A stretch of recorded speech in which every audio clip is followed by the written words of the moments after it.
रामू काका, रामू काका, कहाँ हैं आप? रामू काका, ओह, अभी तक नहा रहे हैं। रामू काका,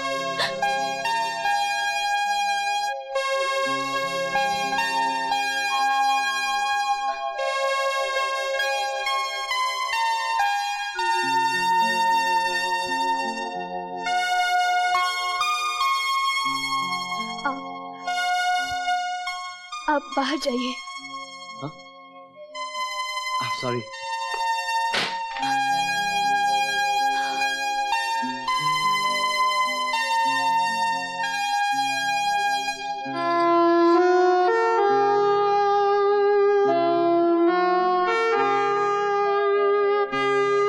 माफ कीजिए, अनजाने में मुझसे बहुत बड़ी गलती हो गई।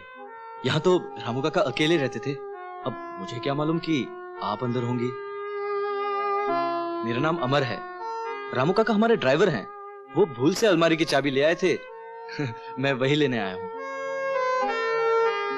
वैसे रामू काका से आपका क्या रिश्ता है?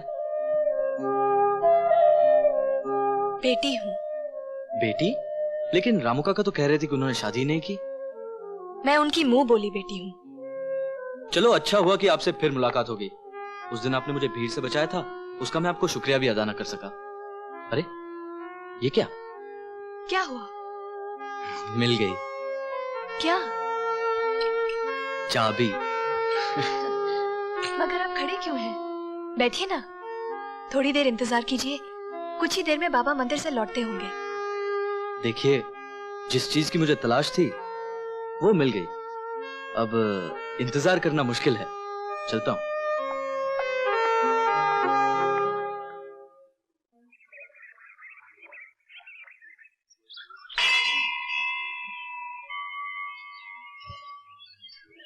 अरे अमर बाबू, ये आप क्या कर रहे हैं? रामू काका, मैं अभी आपकी बेटी से मिलकर आ रहा हूं। अगर आप मुझे उसके काबिल समझते हैं तो मुझे आशीर्वाद दीजिए। अमर बाबू, हाँ करने से पहले भगवान को साक्षी रखकर मैं आशा के बारे में आपको सब कुछ बता देना चाहता हूँ। बिटिया दुल्हन बनी पनीर मेरी। अरे आशा बेटी, आज तो कमाल हो गया, आसमान धरती पर उतर आया। वो हमारे सेठ है ना, उनका बेटा अमर, उसने मंदिर में मेरे पांव छूकर मुझसे तेरा हाथ मांगा। मैंने एकदम हाँ नहीं की, पहले मैंने उसे तेरे बारे में सब कुछ बता दिया। फिर भी जब वो नहीं माना तो मैंने उसे वचन दे दिया। मैंने ठीक किया ना?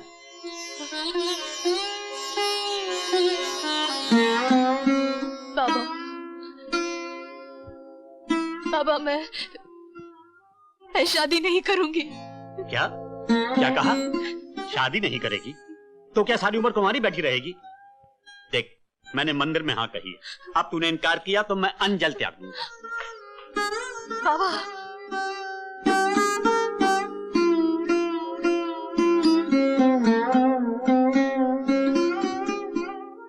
बाबा चलिए खाना खा लीजिए। जीती रहो बाबा।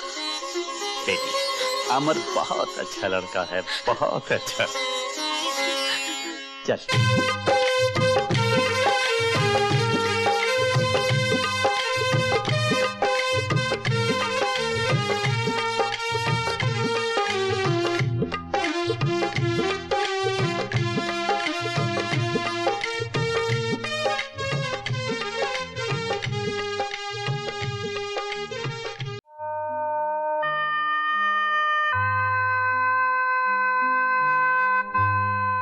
आज इस पावन त्योहार के मौके पर मेरा भैया सब कुछ भुलाकर मुझे माफ कर देगा। राखी के ये कच्चे धागे मेरे भैया के खोए हुए प्यार को फिर से लौटा देंगे। हाँ, मैं भैया के पास जाऊंगी।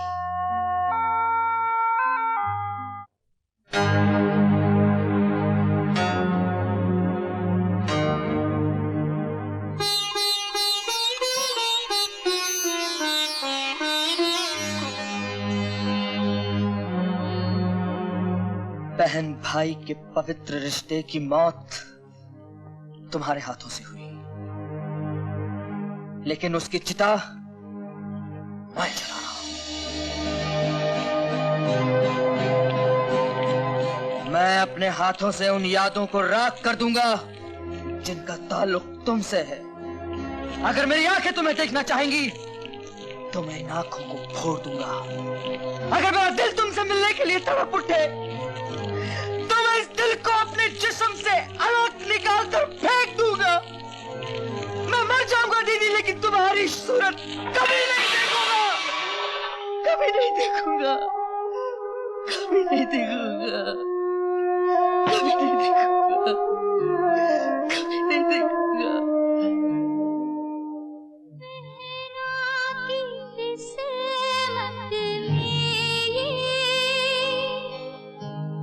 दुख भी लिखा था सहना, प्यार भी भैया आए पास की ना बहना, पास की ना बहना,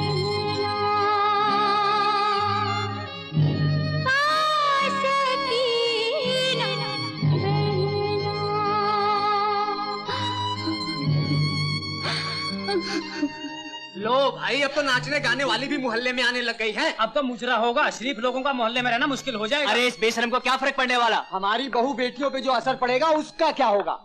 आज ये आई है, कल इसके ग्राहक आने लगेंगे, अच्छा खासा मोहल्ला बाजार बन जाएगा। बिल्कुल सही कह रहे हैं। बिल्कुल ठीक है। देखते क्या हो, उसके भाई को उठाकर बाहर फेंको, न वो यहाँ रहेगा न वो वेश्या यहाँ आएगी। ए छोकरे, तुझे शरीफ समझकर इस मोहल्ले में रहने दिया। अगर यहाँ रहना चाहता है तो अपनी बहन से कह दे वो यहाँ ना आया करे, वरना उठाकर बाहर फेंक देंगे। तो इस बेगैरत को क्या फर्क पड़ेगा? जाएगा अपनी बहन के पास, वो करेगी मुजरा, ये बजाएगा तबला। बिल्कुल ठीक कहा।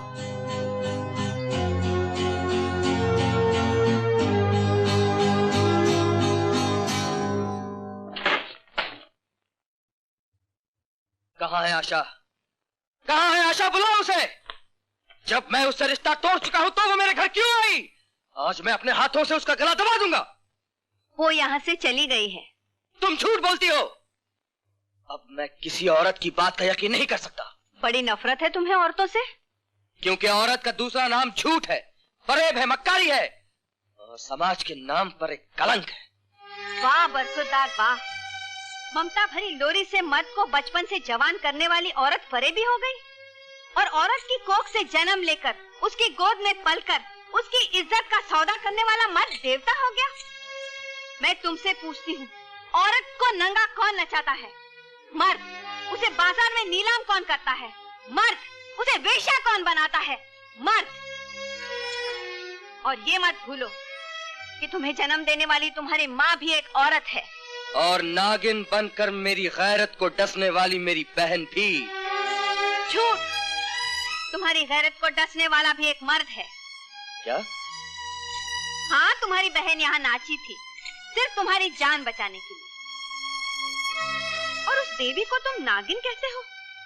अरे नाग है वो पुरुषोत्तम लाल, जो तुम्हारी बहन की इज्जत को डसना चाहता था, लेकिन वो देवी अपनी जान पर खेलकर इज्जत बचा कर ले गई।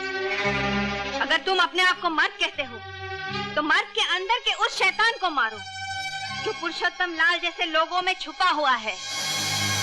पुरुषोत्तम लाल!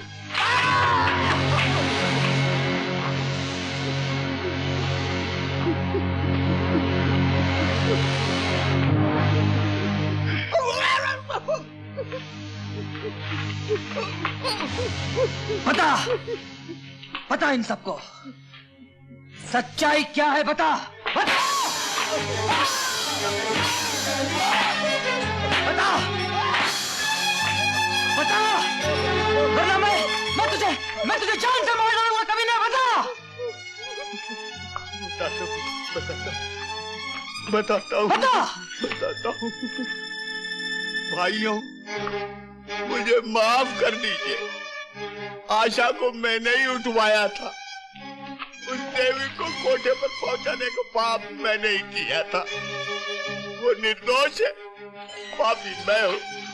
मुझे माफ कर दीजिए, मुझे माफ कर दीजिए।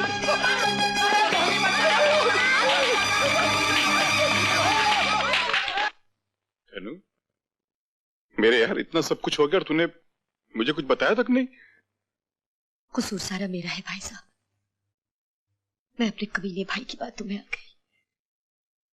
उसने इनका विश्वास प्राप्त करके इनकी सारी चीजों पर कब्जा कर लिया, और एक दिन जब इन्हें मालूम हुआ तो। लक्ष्मी!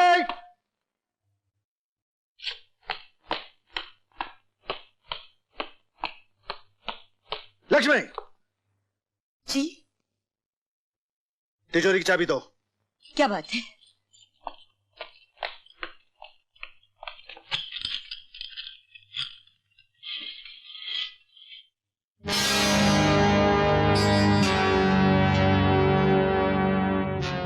लक्ष्मी, इस तिजोरी में से रुपए और जेवरात कहाँ गए?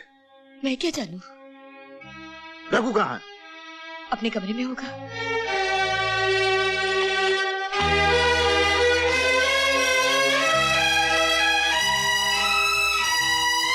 रघु! जय रघुनंदन। चिल्ला क्यों रहे जीजा जी?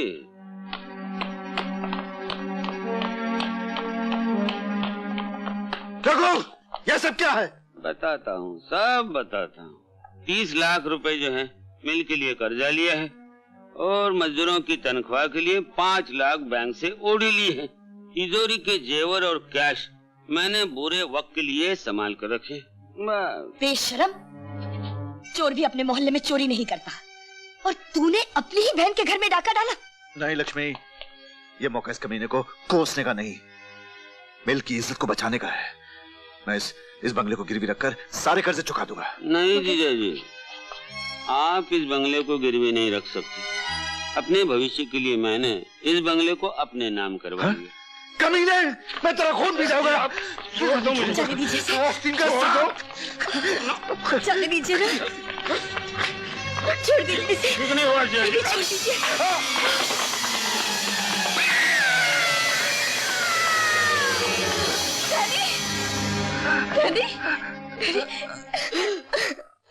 उसके बाद इनकी आंखों की रोशनी हमेशा के लिए चली गई, और हमें मजबूर होकर शहर छोड़ना पड़ा। मैंने जरूर कोई पाप किया था जिसकी सजा मुझे मिल गई। ऐसा मत कहिए, आपकी आंखों की रोशनी चली जाने की जिम्मेदार मैं हूं। पाप मैंने किया और सजा आपको भुगतनी पड़ी। पाप? हाँ, मैंने अपने भाई की बातों में आकर अपने हरे भरे संसार में आग लगा दी। हाँ? ये तुम क्या कह रही हो लक्ष्मी? मैं सच कह रही हूँ। उसी ने रामू काका पर चोरी का झूठा इल्जाम लगाकर उन्हें जेल भिजवाया। क्या? और फिर मुझे अंधेरे में रखकर बच्चों को मरवाने की कोशिश की, और बेचारी मीनू मुन्ने को लेकर भाग गई। ये तुम क्या कह रही हो? मेरी मीनू जिंदा है और मेरा बेटा भी? हाँ? लक्ष्मी, लक्ष्मी! लक्ष्मी नहीं, कुलक्ष्मी हूँ मैं, नीच हूँ मैं। आप मेरे पति हैं, मुझे मेरे किए की सजा दे दीजिए, गला घोट दीजिए, मेरा मार डालिए मुझे। जिन बेटे बेटी को मैं मरा हुआ समझता था, वो आज जिंदा है। अरे ये तेरा शिबू भी अभी जिंदा है। मेरा धन, मेरी दौलत, मेरा सब कुछ तुझ पे कुर्बान है। सबसे पहले मैं तेरी आंखों का इलाज कराऊंगा मेरे दोस्त। बहुत दुनिया देख ली, अब तो एक ही उम्मीद लेकर आया हूं कि अपनी बेटी चंदा के हाथ पीले कर दूं। अरे कैसी बात करता है? तेरी बेटी उसी दिन मेरे घर की बहू बन गई थी जिस दिन उसने मेरे पैर छुए थे। आप इंसान नहीं, देवता है भाई साहब। शिव प्रसाद, मैं क्या शिव प्रसाद कहता है? शिबू बनना। शिव, ये लो, अमर भी आ गया। आ बेटे, आ बेटे। ये मेरे दोस्त धनराज हैं, इन्हीं के बेटे से मैंने तुम्हारी शादी की बात पक्की की है। मेरी तरफ क्या देख रहे हैं? पैर छू इनके। ये आपके दोस्त हैं, मेरे पिता समान हैं। इनके पांव छूना मेरा धर्म है। लेकिन जहां तक शादी का सवाल है, मैं ये शादी नहीं करूंगा। लेकिन मैं इन्हें वचन दे चुका हूं। मैं भी किसी को वचन दे चुका हूं डैडी।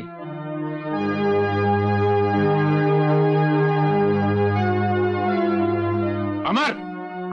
डैडी, अब मैं दूध पीता बच्चा नहीं हूं जिसकी जिंदगी की डोर आप किसी भी लड़के के साथ बांध दें और मैं चुपचाप सर झुकाए उसे अपनी पत्नी स्वीकार कर लूं। क्या पागलपन है? लड़की पढ़ी लिखी है, सुंदर है, तो एक बार देख तो ले उसको। देखने दिखाने से क्या फायदा डैडी? मैं किसी और से शादी करने का फैसला कर चुका हूं। अमर! अमर, इस खानदान का रिवाज है कि बुजुर्गों के होते हुए बच्चे अपनी जिंदगी के फैसले नहीं किया करते। जाने से पहले एक बात और सुनते जाओ। इस घर में अगर कोई बहू बनकर आएगी तो मेरे दोस्त की बेटी, वरना कोई नहीं।